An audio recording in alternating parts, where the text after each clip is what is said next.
Bonsoir et bienvenue sur Monaco Info pour une nouvelle édition du 19h dont voici les grands titres. C'est la grande question que tout le monde se pose dans la lutte contre la Covid.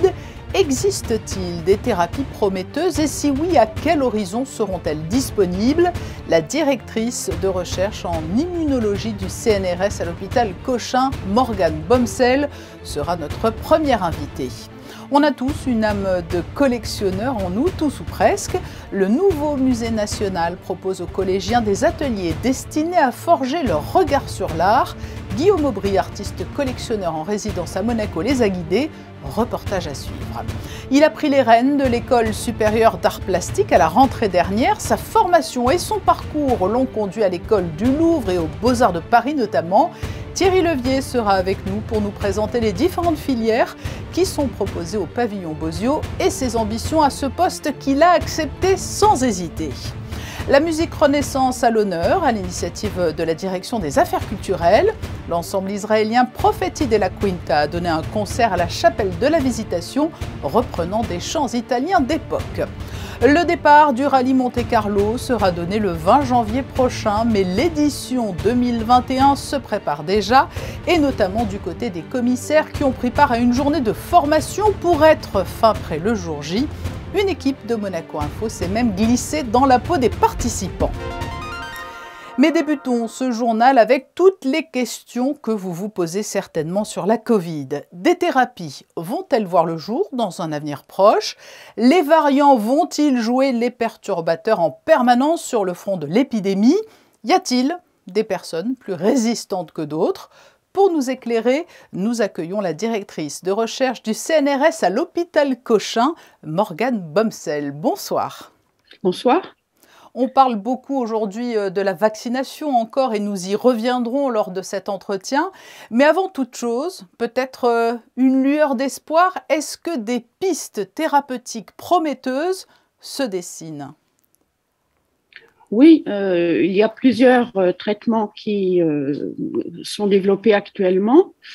Certains même qui pourraient être préventifs, surtout au niveau de combinaisons d'anticorps monoclonaux qui sont en essai clinique et qui pourraient, si les résultats sont concluants, être sur le marché dans le courant de l'année prochaine. Bon, il n'en reste pas moins qu'à ce jour, la vaccination est toujours présentée comme la seule véritable arme imparable contre le virus, c'est bien cela ? La difficulté de combattre le Covid, je crois, et le fait qu'il faille protéger la population mondiale. Il ne s'agit pas de protéger d'une seule maladie qui n'affecterait qu'un groupe de gens. Il s'agit de protéger l'ensemble de la population. Ce vaccin n'empêche pas d'être contaminé, il prévient de formes graves. Or, tous les vaccins que nous connaissions par le passé, tétanos, polio, étaient censés permettre d'éradiquer la maladie. Alors, est-ce qu'il est juste de parler de vaccin ? Oui, bien sûr, parce que d'abord, vous ne pouvez pas dire que le vaccin ne prévient pas de l'infection. Il prévient pour 50%, donc un cas sur deux de l'infection. Et finalement, tout le monde a la grippe dans sa vie, une fois ou l'autre, plusieurs fois. Le problème n'est pas tellement d'attraper le Covid, le problème est de développer à la suite de cette infection un Covid grave. Au-delà des anti-vaccins, certains commencent aussi à montrer une certaine forme de lassitude face aux rappels dont on annonce qu'ils pourraient être nombreux. Là aussi, c'est un mal nécessaire, ces rappels ? C'est un mal nécessaire et peut-être ces personnes qui critiquent la vaccination ont peut-être oublié qu'elles-mêmes ont très sûrement été vaccinées avec plusieurs rappels quand ils étaient enfants contre les maladies, la polio comme dont vous parliez, le tétanos.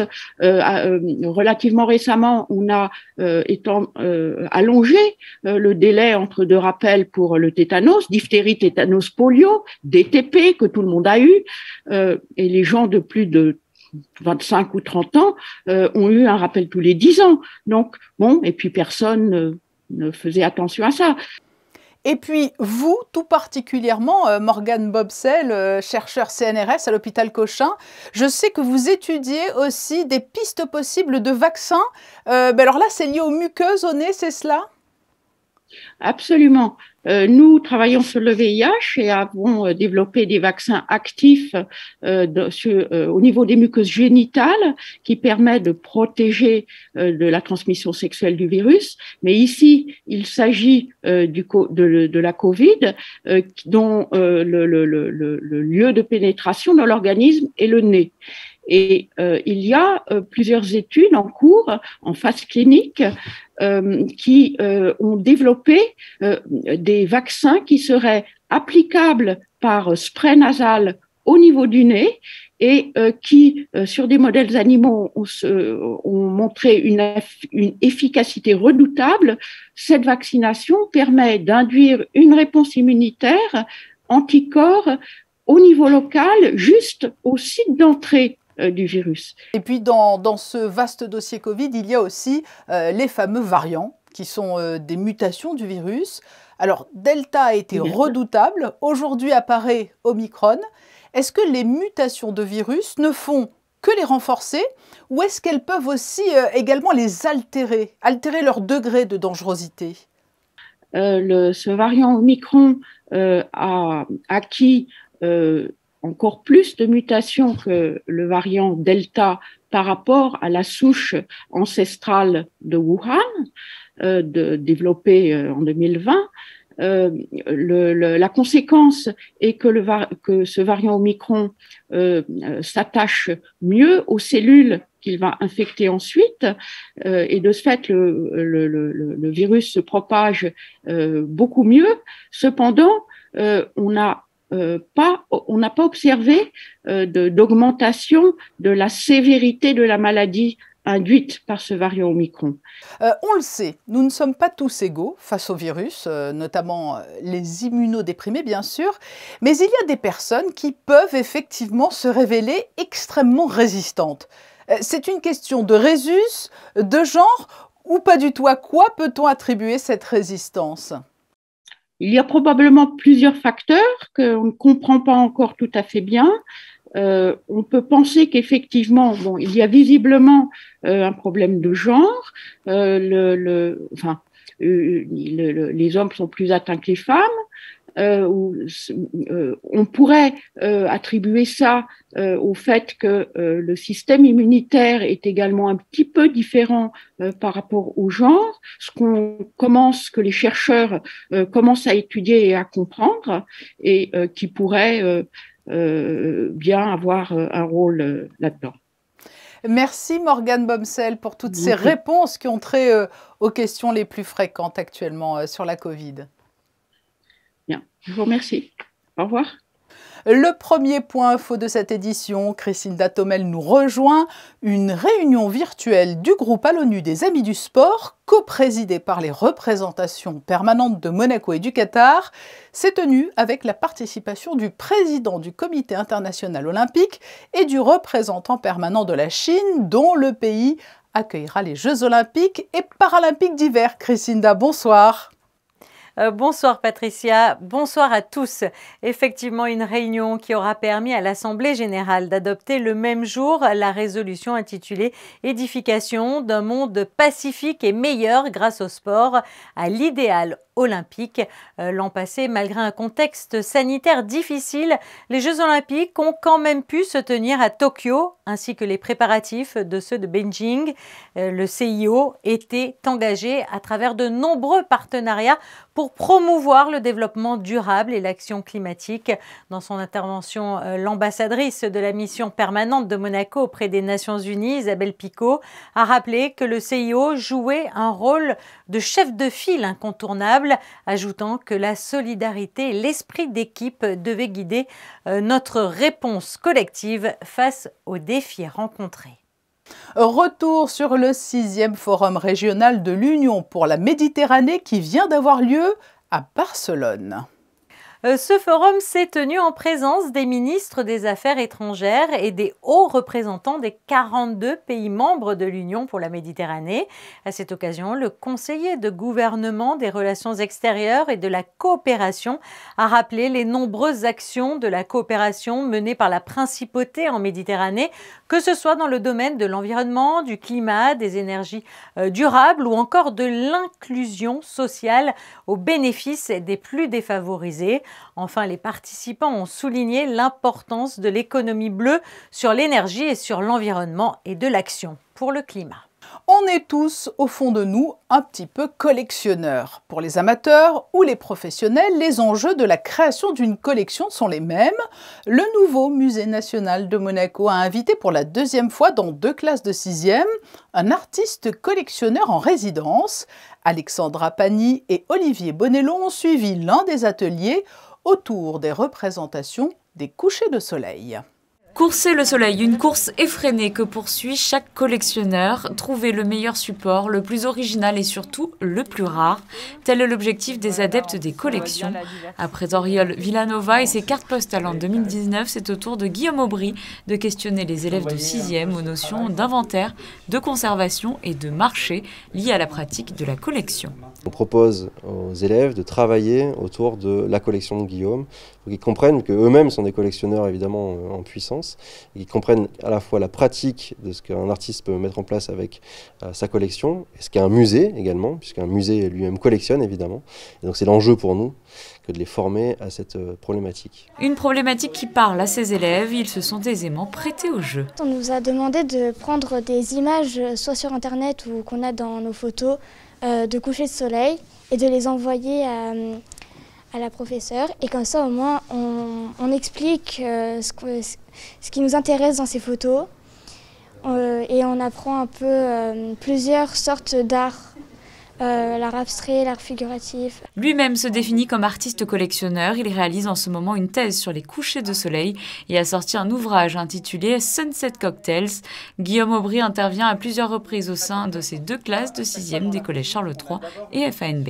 On a commencé les premières séances en parlant de cette question de collection, de ce que eux déjà collectionnent, parce qu'ils admettent être une collection, donc beaucoup collectionnent les cartes à jouer, enfin les choses voilà, qu'on peut s'échanger en plus au collège, dans la cour, etc. Ils ont souvent des parents, des grands-parents qui collectionnent des cactus, des tortues, des hiboux, voilà. Donc on a beaucoup parlé de ça. On a regardé ensuite quelques articles Wikipédia pour le coup qui référencent toutes ces collections qui ont quasiment tout un nom.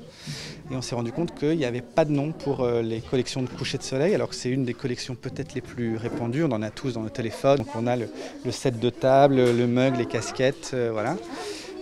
Les photos de vacances aussi, les photos souvenirs, pour du coup fabriquer l'image qui va illustrer l'article Wikipédia qu'on va écrire ensemble et qu'on va poster sur le site. Une contribution à la longue liste des collections diverses et variées déjà existantes, mais où les couchers de soleil manquaient à l'appel. Lors des 2 prochaines et dernières séances, les élèves devront donc trouver un nom à leur collection et la publier sur Internet. Vous pourrez voir le résultat de leur travail sur la toile. La création artistique, justement, comment l'encourager ? Comment la guider aussi? Depuis des décennies, le pavillon Bozio accueille sur le Rocher des étudiants talentueux qui ne demandent qu'à exprimer leur goût pour l'art. Et pour aider ces pousses à éclore, un nouveau directeur a été nommé en septembre à la tête de l'École supérieure d'art plastique. Il succède à Isabelle Lombardo. Bonsoir Thierry Levier. Bonsoir. Vous êtes en poste depuis la rentrée, mais pour ceux qui n'ont pas encore eu l'occasion de vous rencontrer, une petite présentation qui parle d'ailleurs d'elle-même. Votre parcours vous a conduit sur les bancs de l'école du Louvre et de l'école du Magasin, la voie royale en quelque sorte. Oui, royale, en tout cas un parcours qui est à la fois lié à la pratique de l'exposition au Magasin. C'est une école qui forme des commissaires d'exposition. Et puis ensuite à l'école du Louvre où effectivement là c'est plus théorique, c'est l'histoire de l'art plus académique. Et l'art vous a pris tout jeune, comme on dit ? Non, pas si jeune que ça, mais relativement jeune. Disons que en tout cas, j'ai commencé à travailler assez vite après mes études. Donc oui, quand j'avais peut-être 23 ans, quelque chose comme ça, j'ai tout de suite commencé à travailler pour un festival d'art qui s'appelle le Printemps de Septembre, qui est le festival d'art de la ville de Toulouse. Et avant votre arrivée en principauté, vous étiez en poste aux Beaux-Arts de Paris. Donc déjà, vous étiez animé par cette volonté de transmission, d'enseignement? Oui, alors en fait, quand je travaillais à l'école des Beaux-Arts de Paris, je n'étais pas directement en charge de l'enseignement, je m'occupais des expositions. J'étais responsable des expositions et en fait, mon activité principale, c'était plutôt une activité de commissaire dans les salles qui sont sur les quais de Seine aux Beaux-Arts de Paris. Puis dans un deuxième temps, en fait, sous le mandat de Jean Deloisy, on m'a proposé de créer une filière qui s'appelait métier de l'exposition et qui là était très directement liée à des questions d'enseignement puisqu'il s'agissait de former des étudiants en licence à tous les métiers périphériques à l'exposition, c'est-à-dire les métiers de régie, de production, de médiation, le commissariat d'exposition, la scénographie, etc. Et donc là, c'est la 3e année d'existence de cette filière déjà. Et là, effectivement, il y avait un petit groupe d'étudiants en licence qui était une quinzaine, et puis une résidence pour de jeunes commissaires qui faisaient leurs premières armes aux Beaux-Arts de Paris, c'est-à-dire qui commençaient aux Beaux-Arts à monter leurs toutes premières expositions. Donc on a fait ça pendant 2 ans, et puis là, ça continue. Et parallèlement à ça, j'avais créé aussi un séminaire spécialisé en scénographie d'exposition.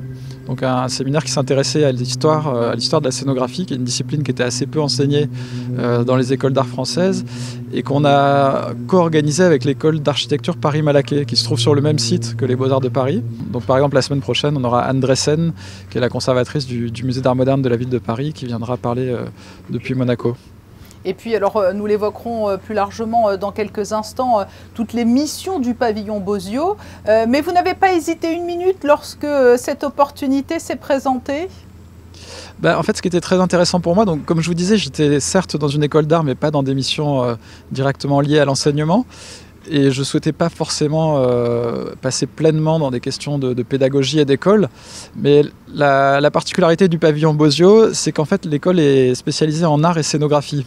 Ce qui fait qu'elle a un lien très fort avec à la fois le spectacle et l'exposition. Et donc, pour moi, c'était particulièrement intéressant. Disons que je n'aurais pas forcément foncé vers une autre école d'art, mais le pavillon Bozio, parce qu'il a un statut un peu particulier dans le paysage des écoles d'art, c'est ça qui m'intéressait en premier lieu. Et lorsque l'on parle d'enseignement dans le domaine artistique, ce n'est pas un peu délicat parce qu'il faut qu'il y ait du talent en face, un talent presque inné? C'est vrai. Je ne sais pas à quel point l'art peut s'enseigner. C'est un débat antédiluvien. On ne sait pas, est-ce que un bon artiste, c'est un artiste qui a été formé dans une bonne école? Est-ce que c'est quelqu'un qui avait des dispositions et qui s'est formé presque en dépit de ce qu'on lui a appris? C'est une optique que revendiquent certains. Je pense que néanmoins, dans une école d'art, on peut quand même donner donner dans les mains des étudiants quelques cartes qui sont intéressantes. On peut leur faire comprendre comment fonctionne le monde de l'art, à défaut de leur faire comprendre ce qu'est l'art, parce que c'est une chose assez insaisissable. En tout cas, le monde de l'art, c'est quelque chose de relativement structuré. C'est important de comprendre comment ça fonctionne, de leur donner aussi les précédents, c'est-à-dire leur montrer qui sont les grands artistes, quelle est l'actualité de l'art, quels sont les enjeux de l'art d'aujourd'hui, etc. C'est des choses dans lesquelles on peut les accompagner. Et puis peut-être aussi encourager la créativité. Alors encourager la créativité, ça c'est absolument, il y a un rôle presque de coach, quoi. Faut motiver les étudiants. Il y a une question de confiance. Des fois, c'est pas facile quand on est tout seul. Alors, dans le contexte d'une école, on est très accompagné. Il y a le suivi par les professeurs. Il y a tout ce qui vient nous nourrir, les voyages, les rencontres, tous les intervenants, etc. Donc oui, c'est plutôt créer un terrain favorable. En fait, on peut pas réellement...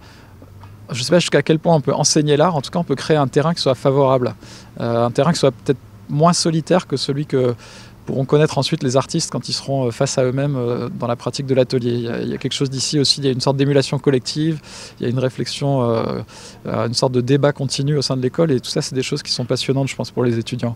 Et une question qui pourrait être formulée par un élève de terminale, peut-être, quels sont les prérequis pour intégrer le pavillon Bozio ? Le concours est assez simple. En fait, il y a des épreuves, comme dans toutes les écoles, d'histoire de l'art et d'anglais, enfin des épreuves un peu générales. Et puis ensuite, c'est beaucoup. Ce qui est le plus important, c'est l'entretien avec l'apprenti artiste.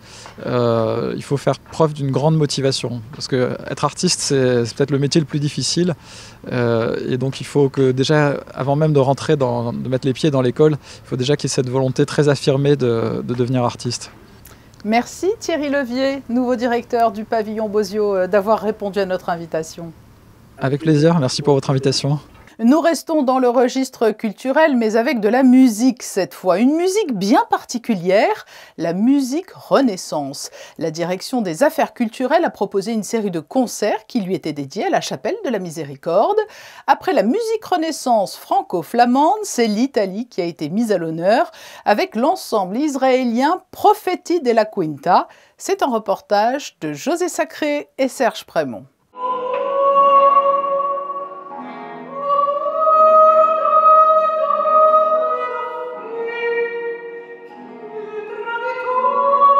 Jeudi 2 décembre, la direction des affaires culturelles de Monaco a organisé à la chapelle de la Miséricorde un second concert de musique de la Renaissance et pour cela avait invité l'ensemble Profeti della Quinta. Cet ensemble, fondé en Galilée, en Israël, par le chanteur et claveciniste Elam Rotem, est aujourd'hui basé à Bâle, en Suisse, et se produit dans le monde entier, de l'Europe à l'Amérique du Nord et de la Chine au Japon. En se concentrant sur le répertoire des XVIe et XVIIe siècles, Profeti della Quinta a pour but de créer des représentations vivantes et expressives de la musique d'alors pour le public d'aujourd'hui, tout en donnant de l'importance à la pratique de la performance historique. Tonight we devote the program to the art of the madrigal, the Italian madrigal actually, which is a very beautiful way of enriching poetry. They take poetry and they put it on a plate of harmony, and using the harmony they can amplify the emotions found in the poetry. If the poem is sad, the music will make it even sadder, and if it's happy, it will be happy.